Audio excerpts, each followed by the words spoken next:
विधानसभा निवडणुकीमध्ये सपाटून पराभव झाल्यानंतर पराभवाची जबाबदारी स्वीकारायला कुणीही धजावत नाही. प्रत्येक पक्ष आपल्या मित्रपक्षांवरती तेच साधारणपणे आरोप करताना दिसतात.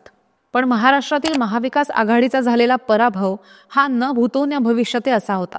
त्यामुळे आघाडीच्या पराभवाची जबाबदारी कुणीही स्वीकारायला तयार नाहीये. मित्रपक्षांवरती आरोप प्रत्यारोप हे कुणीही करत नाही, कारण की इथे सगळ्यांचीच सारखी परिस्थिती आहे. काँग्रेसच्या गोटात मात्र कमालीची अस्वस्थता पाहायला मिळते. सुरुवातीला निवडणूक प्रचाराच्या वेळीच भावी मुख्यमंत्री म्हणून हायकमांड समोर झुकणारे नेते आपली आमदारकी सुद्धा वाचवू शकलेले नाहीये. त्यामुळे मुख्य प्रशासनामध्ये जायचा मार्ग संपल्यानं आता पक्षांतर्गत पदावरती जाऊन सत्तेत राहायला सगळेजणच इच्छुक आहेत.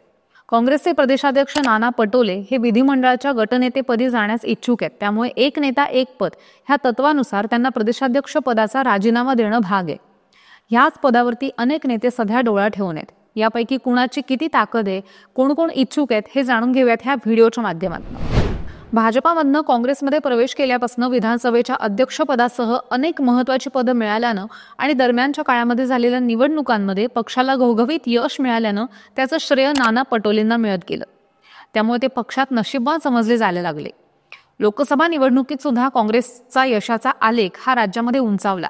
पण 2024च्या निवडणुकीमध्ये महाविकास आघाडीचा दारुण पराभव झालाय.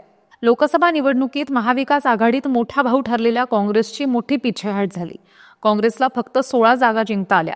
त्यामुळे काँग्रेसमध्ये त्यांच्या नेतृत्वाबद्दल प्रश्नचिन्ह निर्माण झाले. नाना पटोलेंनी काँग्रेस प्रदेशाध्यक्ष पदाची सूत्र स्वीकारल्यानंतर हा पहिला मोठा पराभव आहे. सुरुवातीला नाना पटोलेंनी पराभवाची जबाबदारी स्वीकारत असल्याचं वक्तव्य केलं. तेव्हा जबाबदारी स्वीकारत असल्याचं सांगून त्यांनी राजीनामा सुद्धा दिला आणि अजून तोच स्वीकारला गेला नाहीये. पण निवडणुका जाहीर झाल्या नाना पटोले आमदार झाले. मग मात्र त्यांना गटनेतेपदाचे वेध लागले. अंतर्गत कलह असताना सुद्धा त्यांनी गटनेतेपदी इच्छुक असल्यानं प्रदेशाध्यक्ष पदाचा राजीनामा हायकमांडकडे सुपूर्द केला.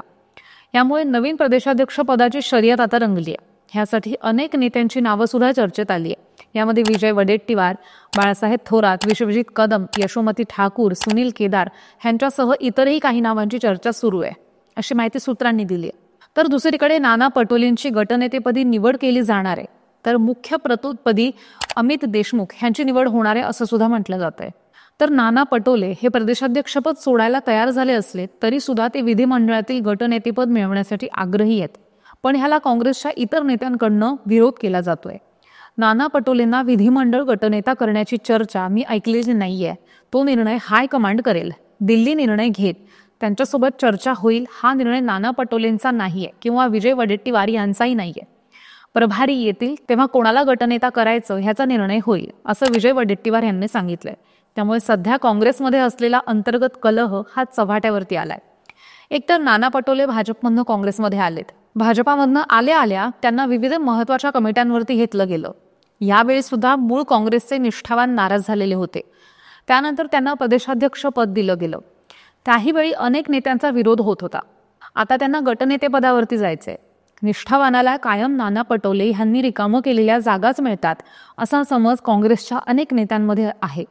त्यामुळे ह्यावेळी नानांना दोन्ही पदं न देता ते इतर मूळ काँग्रेसच्या उमेदवाराला मिळावीत यासाठी अंतर्गतरित्या अनेक जण दिल्लीमध्ये जाऊन भेटीगाठी घेत आहेत. पण नाना पटोले यांचा पक्षश्रेष्ठींवरती असलेला विश्वास त्यांना इथनं पुढच्या काळात कुठल्या पदावरती बसवतो हे पाहणं सुद्धा महत्त्वाचं ठरणार आहे. महाराष्ट्रामध्ये प्रदेशाध्यक्ष पदासाठी चर्चेत घेतली जाणारी नावं म्हणजेच बाळासाहेब थोरात, विश्वजित कदम. त्यात थोरात यांनी प्रदेशाध्यक्षपद भूषवलेलं आहे. त्यामुळे त्यांची माहिती आणि जनसमुदाय काँग्रेसच्या कामाला येऊ शकतो.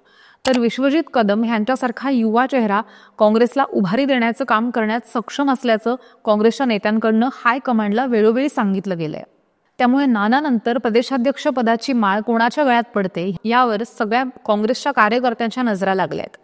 पण नवीन प्रदेशाध्यक्ष पदाच्या कारकिर्दीमध्ये तरी काँग्रेसला महाराष्ट्रामध्ये उभारी मिळेल का हा सुद्धा मोठा प्रश्न आहे.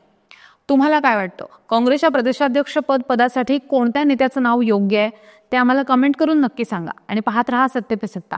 सिंगापूर ब्रांचला प्रमोशन होतंय तुझं. कॉंग्रॅच्युलेशन्स. तुला आनंद नाही झाला? मला पीसीओडीचा त्रास आहे.